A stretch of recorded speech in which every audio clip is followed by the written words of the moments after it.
Today we're going to look at the trial frame. The trial frame is a fundamental feature of our lives as optometrists. Essentially, we'll be using it every single day, unless we're lucky enough to have phoropters.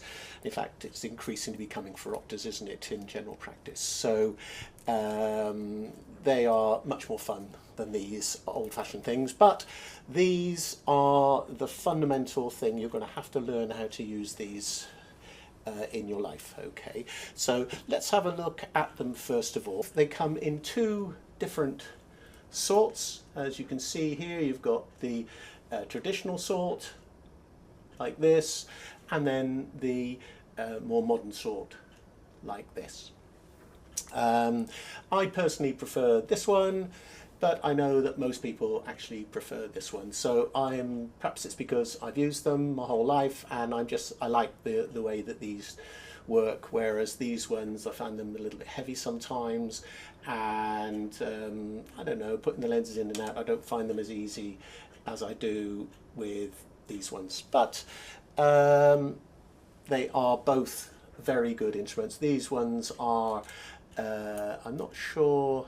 This is an Oculus one in Germany. Oculus is the company that makes the sort of higher end priced ones, higher quality ones, and there are a lot of very good copies these days of these lenses, of this actual source. I don't suppose the German manufacturer is very happy about that, but there's a lot of modern Chinese copies, or I assume they come from China, which are very good copies of these trial frames. So these cost probably about 4 times as much as the ones you can buy, the Chinese ones. They're much better now than they were 5 or 6 years ago. So let's have a look. First of all, we'll have a look at the at this one, at the traditional sort, okay, which we've had for many years, as I say.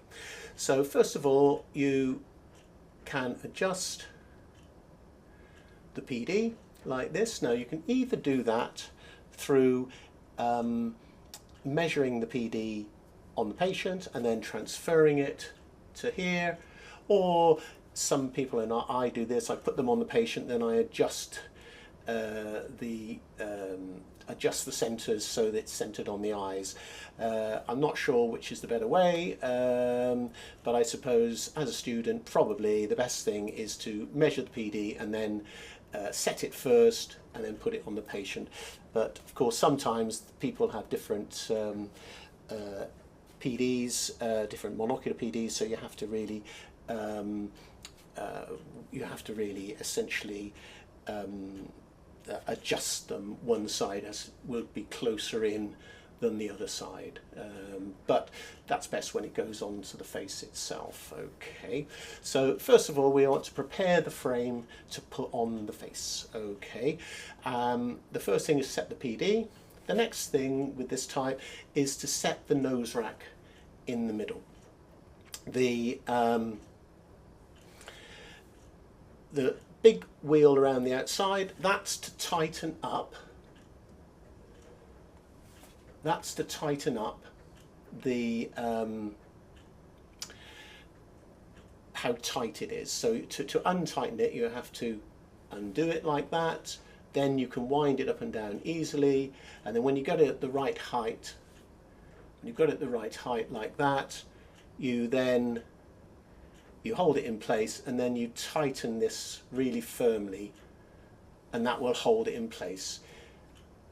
There we go. And so we want to set it about halfway up before we put it onto the patient. And the other thing is that often I see students, when they have this, the side, see this way, this nose rack here, it can be, they can have it like this, It's actually better to have it slightly angled back like that. Okay, and that allows you to tighten this up nice and firmly, that's on the face. I'll show you on somebody's face later on in the video. So have it like this, halfway down, like that. So the next thing to do is to set the lens receiving slots at an angle. I like to set them like this, just slightly off, not like this, just slightly off like that, and then it's easier to put the lenses in. And so you set it like this on both sides. Next thing to do is turn the frame to the side, have a look to see that the sides are level. Most people's ears are about the same height from each other, so set them, and then don't have them like this where you've got it miles up like this or like this. Start off level, and then once you put it on the patient you can actually decide whether you want to go up or down. Okay, so that's the next thing, is make sure that they are level, and I do this by closing one eye like this and then looking down at the lens at the sides and just see that they're in line, and you can see that these are pretty much in line now. Next thing to do is to push out things to fully, and what I do find is that these can often be very, very loose, and you can in fact repair them. I don't know whether you can see that.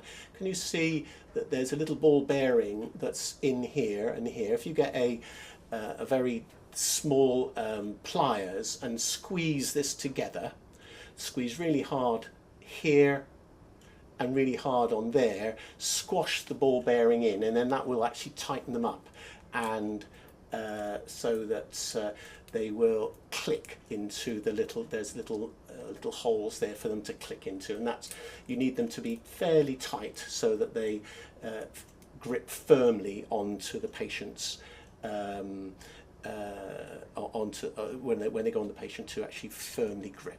Okay, so that's that sort. So when I'll show you in a minute how to prepare them to put them on the face. So that's that sort. We'll have a look now at this sort here, which is the more modern Oculus one like this. Now this one is, it looks nicer, doesn't it, really? I think that's why people use them, really. It looks a bit more modern rather than the old ones, which are quite old-fashioned.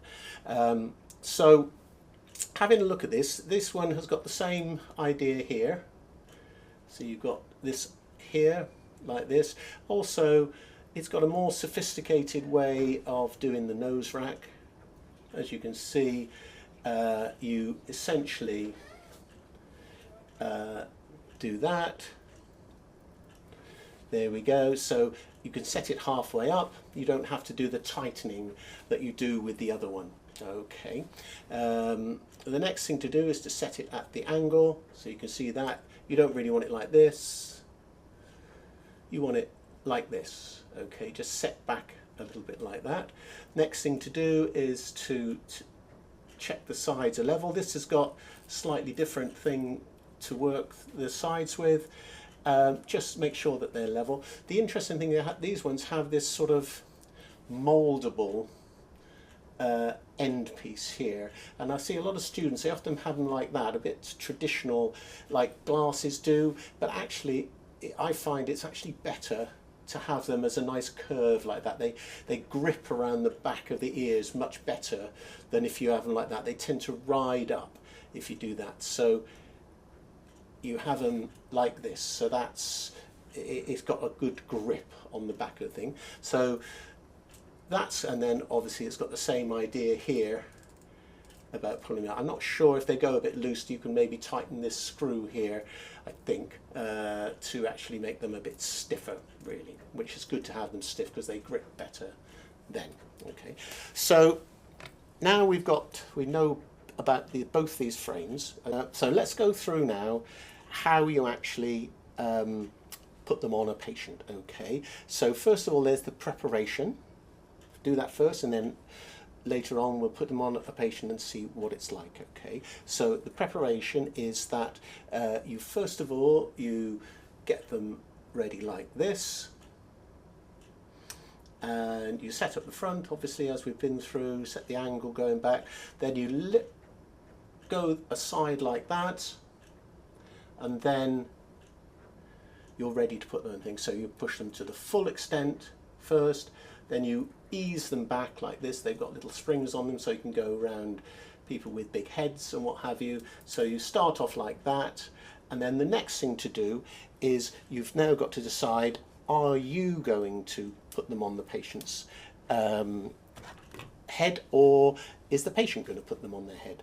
Now the thing is, the best thing in my opinion is that you put them on. Okay, you are the practitioner and you're the person who's in charge, so you're going to put them on to the patient. So there we go, you put them on to the patient. Okay, the reason why I think it's better to do that is because you are more in charge now. You're taking control. You're putting the trial frame onto the patient and you're the one in charge. And it's quite good that you, at the beginning of the refraction, that you're the one who's actually starting to be the person in control. They're going to be answering your questions, and you're the one who's in charge. So it's a good idea if you put them on.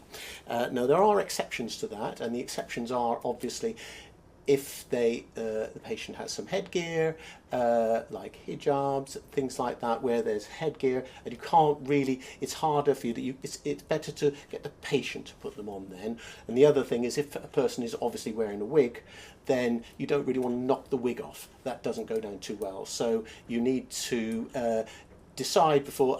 It's most likely you're going to put them on, but sometimes there's an exception and you have to allow the patient to put them on. So now what we're going to do now is we're going to have a look at me putting them on the person, so that we can actually see how it's done and what to do and what not to do. So let's go and do that now.